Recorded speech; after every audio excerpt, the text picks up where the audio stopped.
Welcome to another episode of the Talking Shop podcast. If it feels like you've just seen us, that's because you have. We did a late episode last week. We're back on time this week. I'm Josh from Grand Slam. We got Michael from Medium Rare Cards. We don't have Jacob today. He's taking care of some personal stuff, so he'll probably be back with us next week. We're here to talk some shop with you. Michael, do we have a rundown? We do. Coming up on this episode of the Talking Shop podcast, we open with a Coldplay concert scandal straight out of LinkedIn.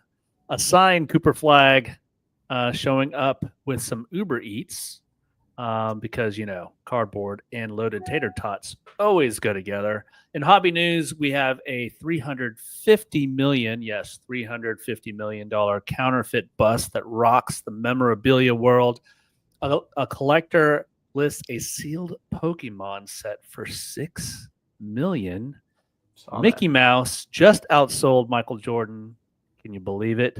We also break down a $1,000 grading quote unquote mistake. And then we take a look at a huge release in the hobby this week. TOPPS Chrome baseball, including a cool insert that was just revealed today. Plus, Josh gives some insight on his final prep for the National. And of course, we'll wrap up with crazy stat of the week. Let's talk some shop first. Did you see this?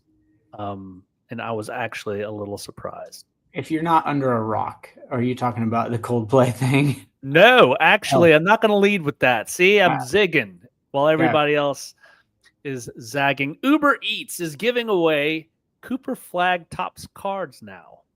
TOPPS now cards, sorry. I did not see that.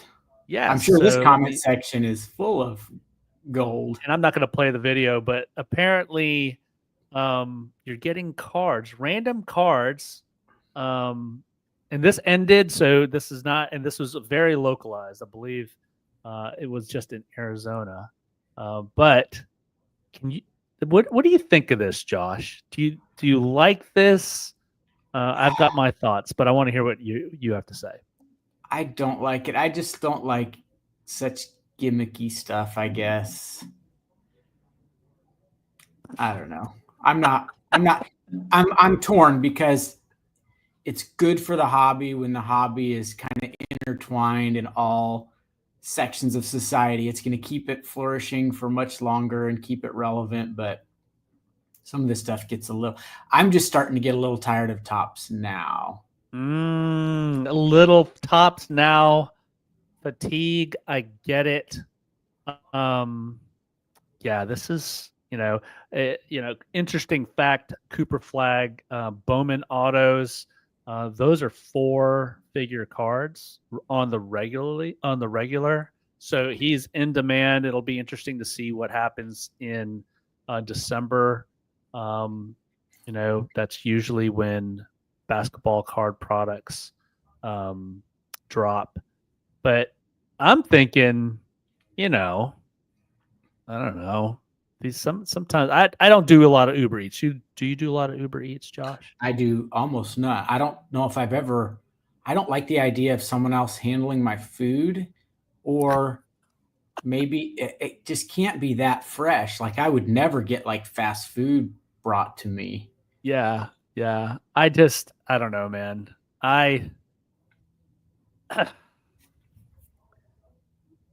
Look, if you're going to put something like this in a product, it better be protected from the food, number one. Right? I mean, could you imagine pulling an auto and it's covered in like soy sauce and hoisin sauce and ramen noodles? Yeah. It makes no sense to me. I'm not a big Uber Eats guy. My older kids love it. I think that's just this generation. I think it's an interesting collab, but I think there's a reason why they only did. And correct me, I'm staying corrected. It was not in Arizona. It was in Nevada, in Las Vegas. So who knows? For all my Uber Eats folks out there, let me know what you think on this. I mean, I'm not denying it would be cool. Cool. Like, it's Vincent cool. thinks it's cool.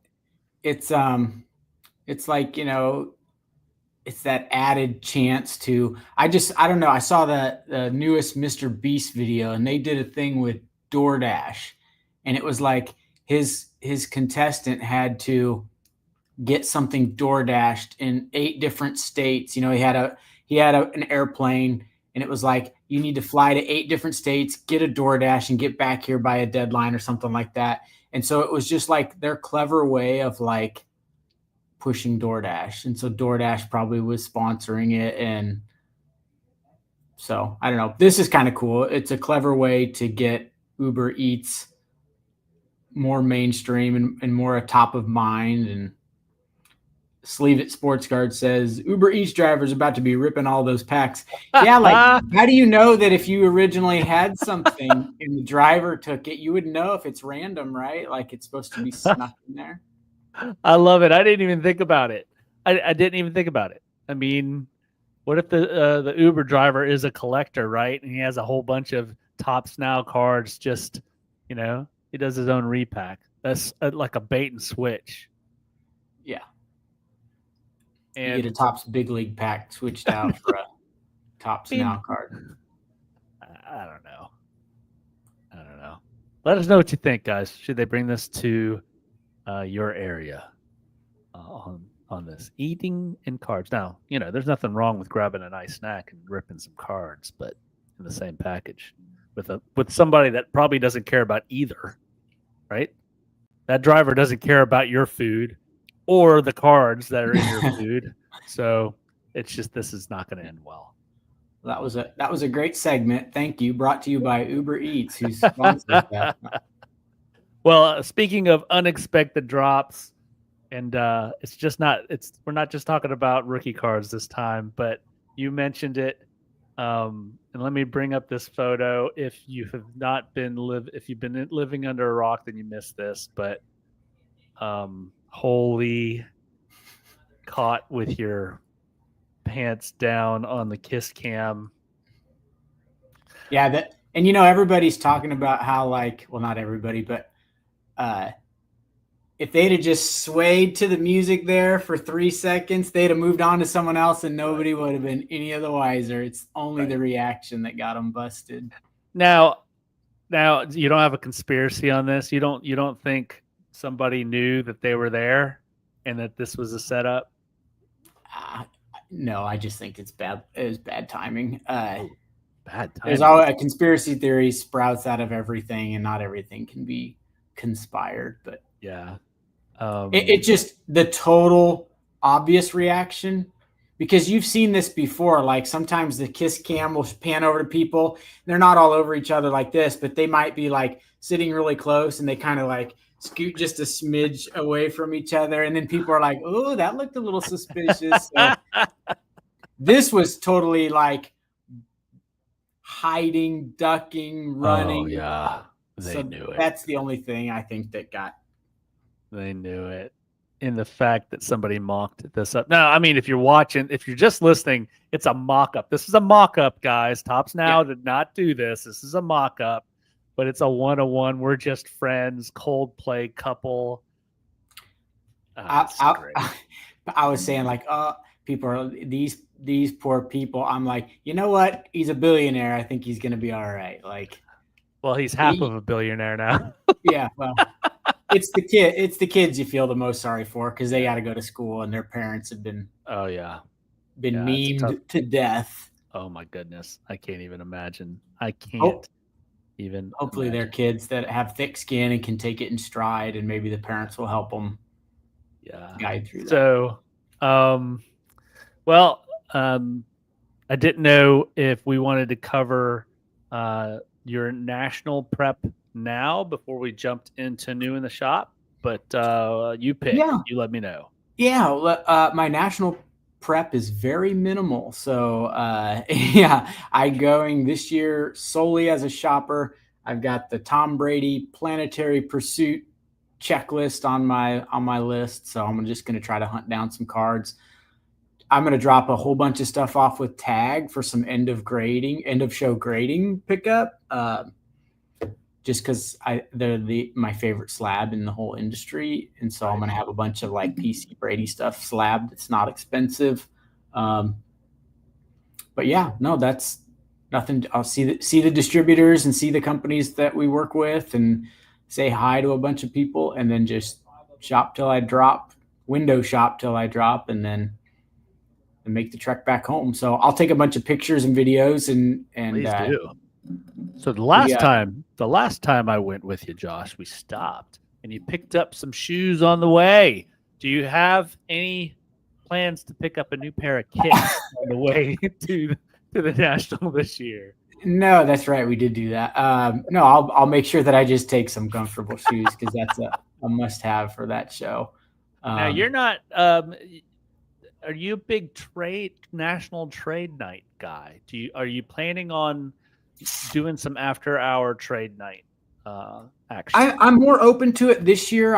As of right now, I'm going alone. So sometimes when I go with a friend or someone else, I feel like maybe I need to, not entertain, but make plans with them. But if I'm going alone, my schedule's a little more open. So maybe. But too, at the end of a day of walking around the National, you kind of just want a good meal and to go relax. So because we do trade nights here and we go to them and we do the show, which is coming up this Saturday. We'll talk about that later. But yeah, by supper time, I'm usually carted out, and so. I bet. Are you staying in a place where you can walk to the venue, or you're still having an Uber there? Yeah, it'll be I think a short Uber drive, but okay, not walkable. Okay, well, certainly keep us posted. Excited for you. We should let's not do a Monday podcast. Let's do like a Wednesday podcast, maybe like a later in the day one, or maybe even Thursday, and I could do it like from the venue. That would be cool if I can get service. Love it. If not, we'll figure it out. Yeah, we'll figure it out. We can do a national. We can do a podcast from the National. There you go. We'll get 20 instead of tens of tens. We'll get 20 of 20s as far as followers or viewers. Well, oh yeah, Sleevet's got a question for you. Oh, what do we got? Drop it in there. Hey, I can answer, or you can answer. I have no idea. I hauled that thing around thinking that we'd get all kinds of publicity. I got on Golden's TikTok or whatever, and nothing ever came of that for me. I was hoping somebody would pick up the baton and get some real press for that. I saw one video of it fairly recently, like 3 months ago. I think somebody had it at I want to say it was Fanatics Fest up in New York. But yeah, give us an update. Yeah, this card still belongs to us, and we're hoping that one day the right person desires it and we can make it a big deal on it. But we need to probably bust it out and shop it around and give it some more exposure here soon. Oh yeah. Still haven't seen one yet like it. So you thought the Frank Thomas no name error was rare. Meet the Michael Jordan missing color. Yeah, the albino Michael Jordan. Well, cool. Unless Sleeve It Sports, unless you have a strong offer. I think they're taking offers. So you let us know. The offer we want would have to be to someone that's like super high end Jordan collector, like someone like Dana White. He's not a Jordan collector, but someone that wants something. You and Dana probably have the same barber. So ourselves, hopefully. Yes. Well, he probably has someone shave his own head. I don't. I got to shave mine myself. Well, Josh, I know we've got a big release we're going to talk about later. You can include that in this segment. But what is hitting the shelves at Grand Slam this week? Well, there's really, there's two big. Let's see here. Wednesday, Topps Chrome. We know that's coming. So I had to look. The mega boxes release later. So on Wednesday, release will be the blaster boxes, the hobby boxes, the jumbo boxes, and the Breakers Delight boxes, which I didn't get allocated any. Topps, come on. But got all the other stuff. So that'll be here Wednesday for sale. And then one of my favorites is Luminance Football. So it's the second 2025 product that comes out. Beautiful Luminance. So that comes out Wednesday as well. The stadium club of football products. Football. Yeah. Yeah. The rookies are still in college unis. That's the only thing holding it back, probably from being a bigger deal. But the price is usually pretty good. The hits can be really good. The cards are beautiful. So that'll be in the shop Wednesday. And that's about it until Friday. You've got Donruss Elite Football, which is usually one of the very earlies. Those used to be the first product where rookies were in their pro uniforms. I believe they're still in, ever since COVID, they've been in their college uniforms, except for the Pen Pal autos, which have them from about like here up, right? But they're in photoshopped in pro uniforms. So Noir Basketball is Friday, and Obsidian Soccer. We won't have Obsidian Soccer, so sorry. Also on Wednesday, did you ever see the old TV show Twin Peaks? It's back in the 90s, I think. Yeah. So, Twin Peaks. Yeah. It's a show that got you hooked, and then it got weird, and it was kind of like, really unique. I remember being a kid when that was out, but there's a product called Twin Peaks: The Log Lady Chronicles that comes out Wednesday. We won't have it, but John was looking at the release calendar here the other day and saw Twin Peaks had a product coming out on Wednesday, and he said, "Have you ever eaten there?" I said, "No, I think it's the old show, Twin Peaks. You're too young probably for that, but that's funny. But so that's what's releasing this week. But again, Topps Chrome's the big one on Wednesday. Luminance Football will be a good one too, but Topps Chrome is the big one. Speaking of fairly new releases, before we move to our sponsor, how much of that Leaf Pearl is still available? So we have one box at the shop. And we said we're going to give it to hold on one second.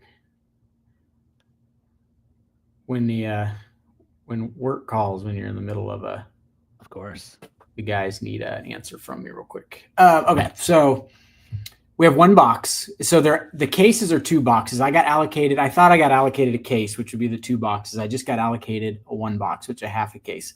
But every box is a banger. So we said we had a bunch of people drooling over it. We talked about it all weekend long. No one pulled the trigger. We talked about if it survived until Monday, we might toy around a break. I've got a couple customers that are interested in potentially splitting it a couple different ways. Okay. And so we're still deciding what's going to happen with it, but everyone wants to see what's in it. And so I said, well, whatever happens, we'll record opening it and we'll throw it up on the YouTube channel. So I love the idea of a break. Now, breaking a high-end product like that with not a lot of cards, right? How many cards in that thing? Yeah, 11, and it's multi-sport, which makes it a little tougher too because you can't do teams. But they're all numbered, right? They're all numbered. I think their base cards in there are one of ones. So I think the person that hit one would get, if you did a serial number break. The way everyone's been talking about doing it is you get your 11 participants and you put them in a list after they've paid, and then you go live, you open up the box. The first card, you open it, show it, you put it in spot one. The second card, you open it, you put it in spot two. Then you've got all the participants and all the cards. Then you roll the dice and you randomize these guys and you randomize these guys. I love it. So I love it. Let's do it. Let's do it.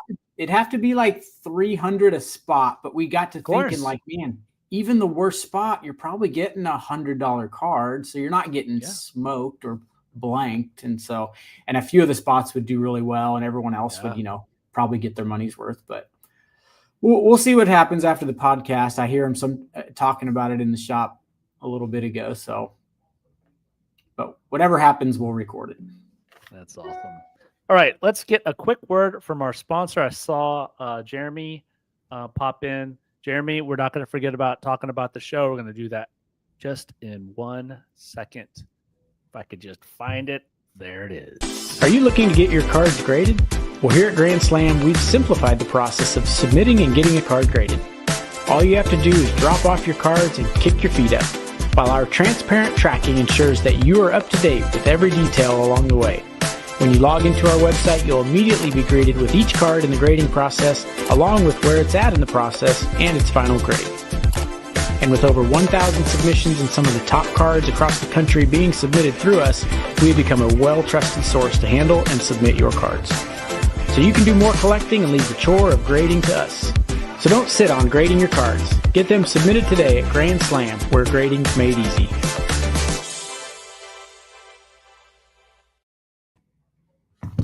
All right, we've got plenty to talk about, but seeing Jeremy pop into the comments, what's up, Jeremy? I did want to give some pub to the show this weekend. Josh, you want to give us a quick summary of that and let us know where it's at and the times and what to expect? So it's at the same church gym that we did the last one at a couple months ago in Fort Mill. So it's the Sisk Memorial Baptist Church in Fort Mill. We're using the gym just like last time. Vendor tables are sold out. He's got a list for people that might want to grab one last minute if someone no-shows. And yeah, it'll be a good time. 9 to 4 on Saturday. And yeah, come see us. We'll be there along with everyone else. And if you guys have not been to this show either at either location, I don't go to a lot of shows now, but the shows that I have been into at the past have been very slanted towards sports. And I think this is one of the few local shows that I've seen that is almost split down the middle, I think. Yeah. Between sports. I think it's 60-40 sports and Pokemon. I mean, strong Pokemon presence. Strong. Speaking of Pokemon, how did the release go? Oh, release was good. We're virtually sold out, and they only had a few SKUs launch, and we get a good bit of it. So got some heat on Facebook in the comments about our pricing. So I spent some time going back and forth. I pulled the Kevin Durant, went on there and went back and forth with some of my customers. Nice. But yeah, people don't like, we're not even high market price. We're closer to market price, which annoys some people. I get it, but the product is just more valuable now. It is what it is. And I can get on my soapbox and state my case. We're a local shop that has bills and overhead and blah, blah, blah. But so the fact we sold the daylights out of it means we didn't scare too many people off with our pricing. So it was a strong weekend for sure. So it looks like Anthony has switched teams. I thought Anthony was Team Aldea. Anthony doesn't know what he is. One week with me working off a cell phone, and then I lose Anthony. I don't know what's going on here. All right, let's get to our headlines. The first one here is, where are you? There you go. Is this one. So here's the headline. Sports memorabilia dealer admits to counterfeiting over $350 million in gear after police raids warehouses. A massive investigation has uncovered one of the biggest fraud schemes in hobby history. A Florida-based dealer admits to creating and selling more than $350 million in counterfeit jerseys and memorabilia. Authorities raided multiple warehouses stuffed with fake gear, included knockoff items that have been sold as game used. It's a stark reminder that even in the hobby rooted in nostalgia, not everything is authentic. What do you think about this? Is this linked to the? Did you see the article where it said memorabilia dealer found dead? That I don't know, but I'm sure there are plenty of people that want to kill this guy. Yeah, it was like I believe the article says memorabilia dealer found dead after they discover he had counterfeited millions of auto. It had big names, Mahomes and Brady and all the. I mean, if you're gonna fake someone's auto, you're gonna fake the big ones for the money. Yep. But this might be related to that. And I don't know if he was killed or if he killed himself or what, but ain't good. From what I heard, I've seen little snippets of people talking about this. This guy heard footsteps. He knew people were coming for him, and then he just spilled the beans and just started talking. He just started chirping. My question is, this is in Florida. Cards tend to travel up and down some local shows, and then regional shows, and then national shows. It's a big number, man. This is a big number. A lot of cards. I mean, there's a pretty bold claim in there. It says he says what? Oh no, go back to where you just were. About where he says about 95% of the. There it is. Stay right there. 95% of Patrick Mahomes and Aaron Judge on the market are sold by me. Basically, every autograph sold in the last 25 years, you should have it looked at. It's fake and someone sold it to you other than me. I wish I had the exact dollar number of money taken it. That's a bold claim. 95% of the Judge and Mahomes items. And they've probably been slabbed, some of these, I'm guessing. I think this is memorabilia. I think this is helmets and jerseys, and I do think it'll lend itself. And that's dangerous, I guess. I have a few Brady items, but they're authenticated by like JSA and PSA, or they came from products. You know what I mean? Like, straight out of like actual certified products of those companies. So that's makes it. Anthony says he killed himself. Yeah, that doesn't surprise me, but my goodness, he had a good run with a bad ending. That sucks. Yeah, but yeah, I guess if you have some of those items, might be worth it to do a little research, see what COAs are supposedly with these, and have them looked at. And what sort of recourse do people have, right? I mean, I know there's insurance for cards if they're, if you have card insurance and, you have some damage to your home and sort of falls under your home insurance, but is there cards the other way? I know that, or insurance that go the other way with memorabilia. Like if if you purchased it, is there something that protects you down the road when something like this happens? Yeah, I would say I doubt it. The insurance companies are going to probably say, buyer beware. Tough bananas, buyer beware. Yeah. The guy said, have it looked at. I don't like always wondering if the item I have is real or not. It's nice to know. You hate these stories because you want to know if you see that item, it legitimately was signed by that person. But we have to remember, if there's a way to cheat and get a bunch of money, people are going to exploit it. So, golly. Oh, my goodness. Well, while this guy was faking history and a whole bunch of people are probably pissed off about it, there was one collector that was making history. He has a Pokemon collection worth more than most retirement accounts. Did you see this, Josh? I did. The Ultimate Complete First Edition Pokemon Booster Collection, factory sealed. Holy mackerel. It took him 3 years to collect all 31 first edition sealed Pokemon booster boxes. Now they're up for sale for $6 million. Logan Paul, where are you? Come on. Yeah, no kidding. He got ripped off. Remember, he bought one of those old originals and had what GI Joe cards in it or something. Yep. But I'm doing the math here. 6 million divided by 31. That's 1.9 million each, I think. Seems a little high.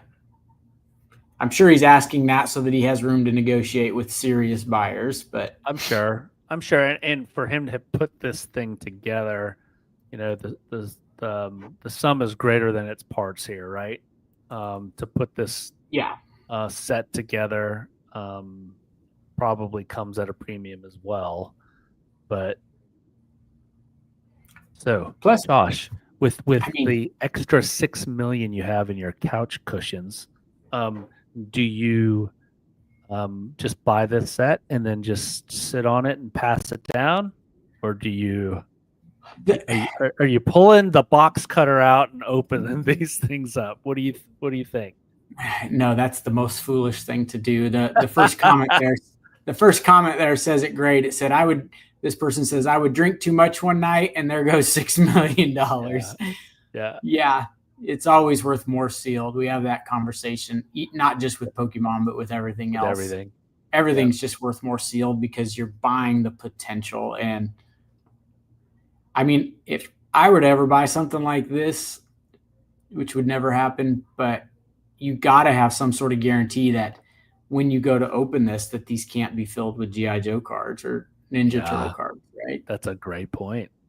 I mean, we're just coming off the heels of a $350 million scandal with fake memorabilia. Can you imagine? And the fact that people have legitimately done that, opened up the boxes. And now there's probably, I would assume, ways that you can weigh these and get really, really, really confident within a few grams, like a booster box of that era weighs this much guaranteed, and it's probably you can CAT scan these now, right? Oh yeah, I mean, I think you could probably do that too. I'm definitely doing that if I'm throwing down 6 million. Yeah, I'm saying meet me at the doctor's office. We're gonna pay them $10,000 to let us use their MRI machine. I mean, because it's only going to take one bad box to ruin the deal. That's all. What about that comment says 148 people have it in their carts? You're telling me that many people are contemplating spending that much? LOL. No, I don't think so, but it's oh my goodness. It's probably Pokemon's hot, man. It's so hot right now. So hot. You can't keep it on your shelves. I saw the video that you put out of the hits. They're beautiful cards coming out of this latest release. I couldn't tell you what makes them valuable or not. I guess rarity and the playability as well, but it's about rarity. It's always about rarity. My goodness. What a cool listing. Well, speaking of super cool, this next one was a little shocking to me. That these two cool cards, which one sold for more? Because in a million years, I didn't think this would happen. So a Mickey, and this is out of the 2023 Disney 100 Chrome, the Superfractor Mickey sells more than I can't tell which, sells more than a 2003 Upper Deck Exquisite number pieces Michael Jordan patch auto 9.5. I mean, I'm just surprised that Jordan cards sell that much. I mean, let alone the Mickey Mouse card. I will say, like, isn't that like the first Mickey Mouse Chrome card? So he's not a rookie, but it would be considered like the first one out of that. So like with the Jordan card, it's just an exquisitely good conditioned patch auto of a sweet card, but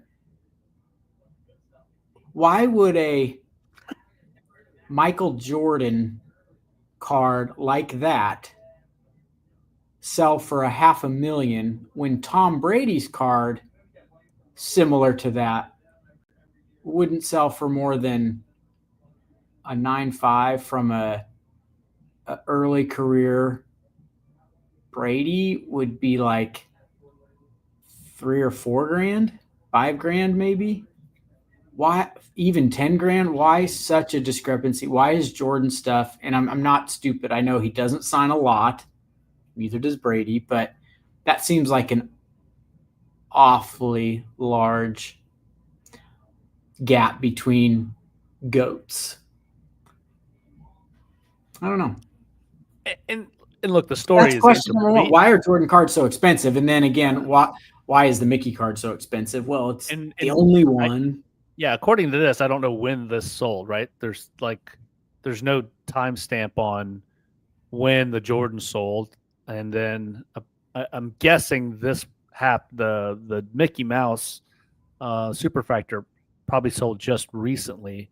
Who knows? This 2003 card, the Jordan card, could have sold at the height. I don't know. Like true, but I do think there's no context. There's no context here. Jordan cards like that right now do sell for those absurd numbers. So I don't think that's like a COVID anomaly, but yeah, it's just odd to me that his cards are selling for that much. And again, this card is the creme de la creme Jordan card. Don't get me wrong. It's from Exquisite. It's autoed, sick patch. It's a 9.5, which is virtually a perfect 10 from PSA. I get it. Just surprising that his cards are that valuable. Say, I'm the opposite. I can't believe the Mickey Mouse Superfractor is trading for that much. I mean, I'm the not Jordan. The Jordan in some sort of weird way I can almost justify. It's numbered out of 23. There's the cool factor of it's a Jordan auto. It's in great shape. It's exquisite, so it's coming out of just one of those brands. But go Mickey. $500,000 for a Superfractor. A Mickey Superfractor is baffling to me. Smells like money laundering. Oh, no, I'm just kidding. Oh, I mean, you got to think, again, we've said this before, people that have that much free money to spend, expendable income to spend on cards like that, it's just not like $500,000 to you or I. So it's less to them. It's an investment. If he can turn around and sell it for $550,000 in a year, where else can you make $50,000 of profit in 1 year? You know what I mean? So they're just buying and trading at a higher level than normal people do, but it's the same scale. Put this set on your watch list at the National. I want to see how many Superfractors, the TOPPS Chrome Disney 100. Yeah. And see how many of those, not even, I mean, the Superfractor is obviously going to be super rare and hard to find, but see how many of these are popping up and report back to us on what sort of numbers, some sticker prices on those that you see. All right, here's your favorite. This is about your favorite company, your favorite grading company. Here's the headline. Same Caleb Williams downtown card, 2 different grades. A collector submitted a 2024 Donruss downtown Caleb Williams to PSA and received an 8. He cracked it and sold it raw. The next buyer sent it, got a 10. Same exact card. It's $1,000 swing. Yeah, it's throwing this your way, Josh. I mean, so the natural skeptic in me has to say this dude could be making up the story completely. So that's part one, but I don't think he is. And we've heard of this type of thing happening many times. I'll say it again. Subgrades, if Beckett could just market that, almost like go on a marketing campaign against the other grading companies without mentioning the other grading companies. Your commercial could say something like, have you been confused on the grades you've received back from other grading companies? No explanation for why a card is an 8 and then the next guy grades the exact same card a 10. Well, with subgrades, you at least know where the flaws lie, something like that. And I just, too much of this has happened, which again, AI grading, maybe that's the way of the future. But again, it's the ultimate dilemma, ultimate question for these companies other than PSA. How do you dethrone PSA? How do you get the hobby behind your slabs? You would think Tag. I'll use them because I'm on a Tag kick lately, but better looking slab. The label is laser etched into the acrylic. Everyone you see show a slab to, they're like, that's awesome. A QR code you can scan. The website will show you every defect on the card. They do half grades, less price. I think their bulk rate's 15 and PSA's is 19, so it's a little bit less expensive, faster turnaround times. Why such a discrepancy between a Tag 10 and a PSA 10? It's just strange. The hobby will not let go of PSA and their pricing. Can't figure it out. Well, they're like this critical mass, right? And I think a lot of hobbyists or collectors, if they're displaying cards, they like them all in the same slab. And so we're this far down the road. What are you going to do if you want your collection to all look the same? And 70% of them are already in PSA slabs. Are you going to crack them and send them to Tag? That's not practical, right?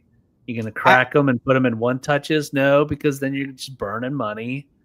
I mean, there's a whole lot of reasons of why PSA is king of the hill, and you know, some of them are legit, and then you hear stories like this. But I mean, how many times?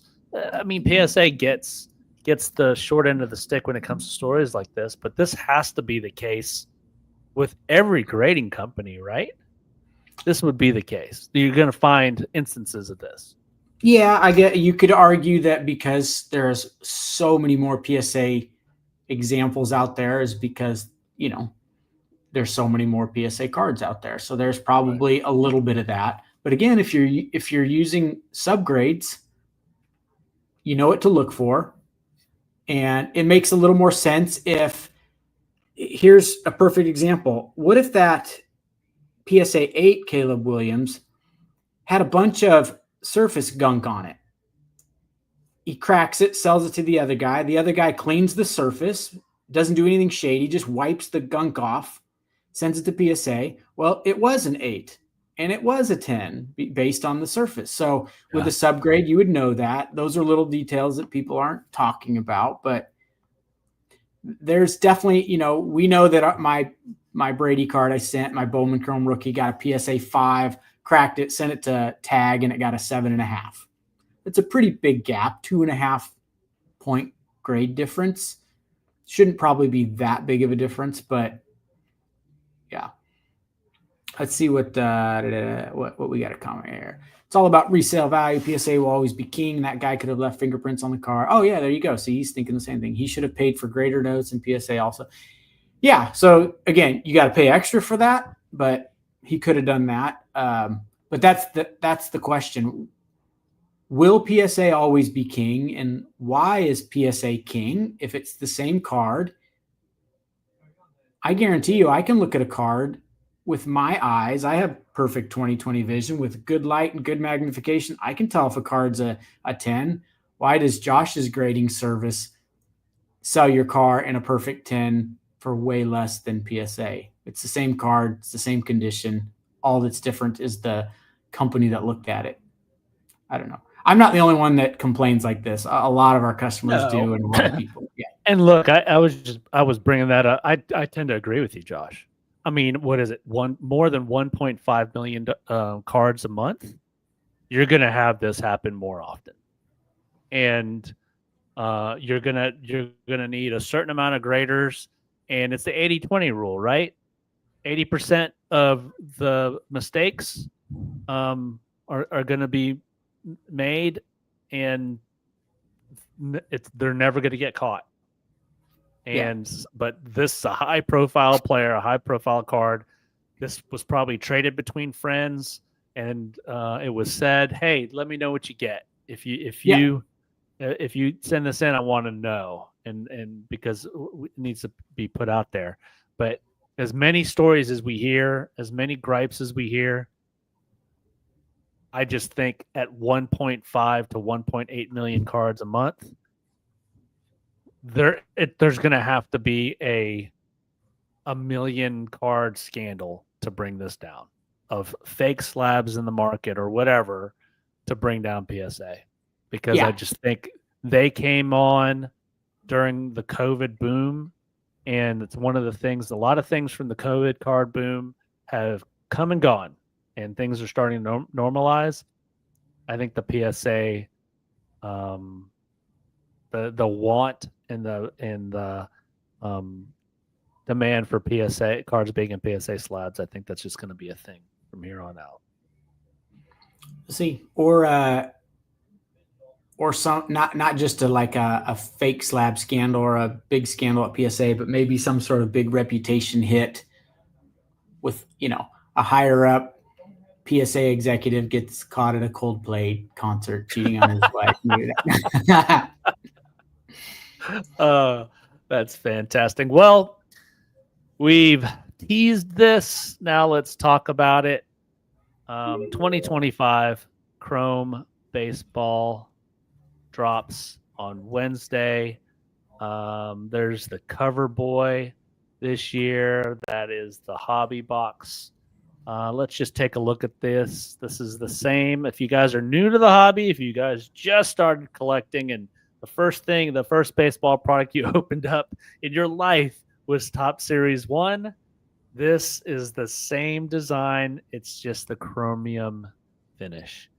And I really do think they design the design, and then and it's optimized for chrome. And whatever it looks like in the paper, it looks like in the paper. They're going to optimize it for the chrome. So that's the base card. And then there's some inserts coming back. And these are inserts that are actually throwback inserts. And I think I've mentioned this in the past episode. I did not know that these were throwback inserts. So what we're looking at here is power players with Dylan Cruz, who's a rookie in this product. You've got home field advantage. And I've only seen, have you seen home field advantage in the chrome? I've only seen it in the paper. Yeah, I think you're right. Only in the paper. This might be new. So, and then we'll take a look at the insert, how the parallels. Expose. Go ahead. I did hear an interesting dilemma, perhaps. Someone said that, although I'm having a hard time believing this, Cal Raleigh doesn't have a base card in this product, meaning that if he wins MVP, the MVP buyback would have an interesting dilemma. But really, Cal Raleigh not? And I was like, wow, are you serious? When the customer told me and we were talking about it, but then I got to think, I'm like, he doesn't have a base card. Like Cal Raleigh's not like a scrub, even though he's having a killer year. Yep, he does not. Maybe we should verify that he doesn't have one. He does not have a base card in this product. So customer was right. So now, since we're not a buyback store, at least not yet, maybe we will be by the time MVP's announced, but that would be hilarious if he won MVP and they can't do a buyback with him. But he's going to have to keep up his torrid pace because Judge isn't super far behind him, and Judge has a great batting average. So. Yeah.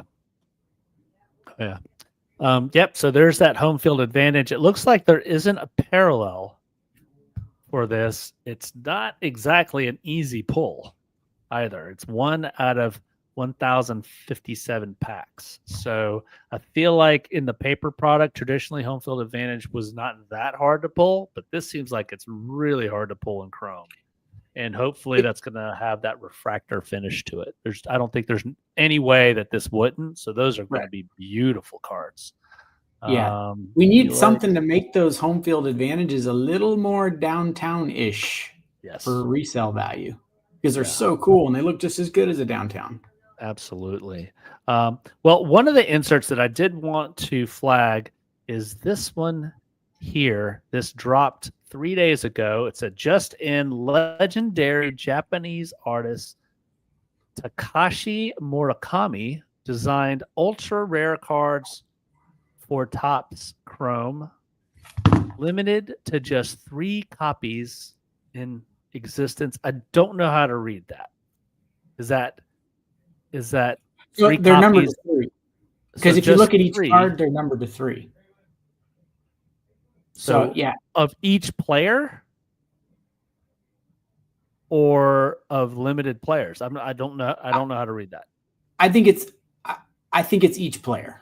Each player. Each player's got a card numbered to 3 with that parallel design. Each card in the set, each base card in the set, I would assume, and they're showing off the 3 big ones there. Could you imagine? That's a sweet one.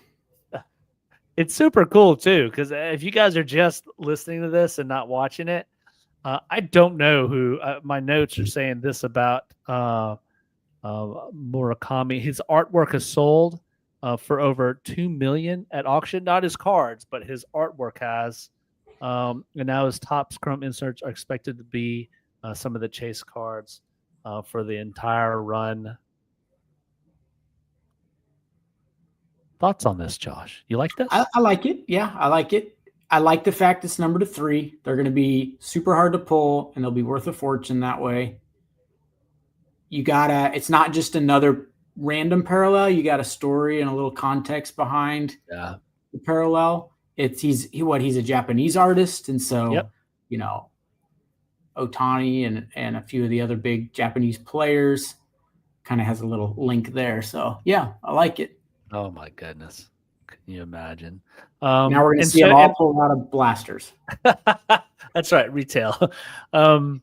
So a couple notes here that I have, some of the top rookies out of this class. One of them made a pretty big impression, and big, no pun intended, James Wood with the Nationals. Did you know he was about the same size as like Ellie De La Cruz and O'Neill Cruz? I know he's tall. He's kind of tall and slender. Tall and slender. He's 6'6", 240. There he is. That's his superfractor. Well, that's slender. I mean, obviously for an average person walking into Grand Slam, he's not slender, but for, you see Ellie, they're so fast, It's crazy. When you're that tall, crazy. I guess you just seem slender out there. So as far as top rookies, and these are just hitters, you've got the top 2 coming out of the Nationals slot. So if you get into a break, you want that National slot. That's going to be James Wood, Dylan Cruz. For the Orioles, there's a kid named Kobe Mayo that people are going to be chasing. Jace Jung. He's with the Tigers. That Jung name should be familiar. I think his brother plays for who's his brother? Plays third base for the Rangers. So you've got Josh Jung, Matt Shaw with the Cubs. 2 from the Cubs, Matt Shaw and Kevin Alcantara. Ronald Acuña's little brother for the Mets, Luis Angel Acuña. And then to round out the top 10 of this list, Ben Rice with the Yankees, Justin Henry Malloy, and I know that name because he came up with the Braves, and he's with the Tigers, and then Orelvis Martinez with the Blue Jays. So those are some of the rookies that people are chasing. And I don't know, Josh, would you say that one slot down from that first Bowman auto is going to be the Topps Chrome auto as far as the card, the early card that you're looking for a baseball player. I think that's fair. Yeah. And so that releases on Wednesday. Josh, you said the only SKU that you did not get was the Breakers Delight? Yeah. Yeah, we'll have Blasters, Hobbies, and Jumbos. All right. And then Megas release, I don't know, a few weeks later, and we'll have those also. Fantastic. Well, Josh, let's mention the card show one more time, and then you can hit us with crazy and of the week. This break we've got over on the break page. There's actually 2 breaks over there. I said it during the last break. Don't sleep on this one. It's a box of Topps Signature Series football. It's a hobby box, has 5 autographs. It's Topps is your only way to get rookie autos of those 4 rookie QBs right there. And then in the same break, 5 blasters, which, a numbered card usually per blaster. I would imagine out of 5 blasters, another auto at least probably. So I would think probably 6 autos in that break. It's only $19.99 a spot. We'll break it whenever it fills. And then that memorabilia division break has a few spots left as well. So grab that this Saturday, card show over at the church gym in Fort Mill. There's advertising on the socials for that or in the store. Holler if you have a question. And there are no tables left, right? If you're going to go, you're going to go as a customer, not a vendor. Cool. Yes. If you're going to that show as of right now, you're going as a customer, and that's awesome as well. All right, Josh. Before you hit us with a crazy stat, guys, if you've made it this far, please don't forget to like, subscribe, leave a comment, engage with us, leave a review if you're listening to this on your favorite podcast app. Josh, take us out with the crazy stat of the week. Yeah, I think I've got 2. I know I've got 1 here for sure. I have 2 stats. One is a Michael Jordan stat.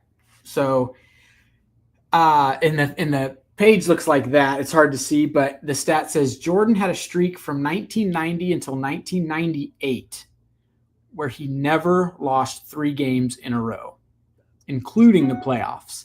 And so it shows all the green there at the bottom. Those are W's, and all the little black spots, those are L's. So never 3 games in a row did Jordan ever lose during 90 to 98, which is a long period of time too. And then we know Ohtani got that humongous contract, right? But we know it was back-ended quite a bit. He's making $2 million this year. Also earning $2 million this year from the Red Sox is Manny Ramirez. So there you have it. Manny Ramirez and Ohtani are both making $2 million this year. I thought, boy, that was a crazy stat. That is. Josh, thanks for taking some time out. Jacob, can't wait to have you back next week. And guys, thanks for listening and watching. We will see you guys next time. Bye. Peace.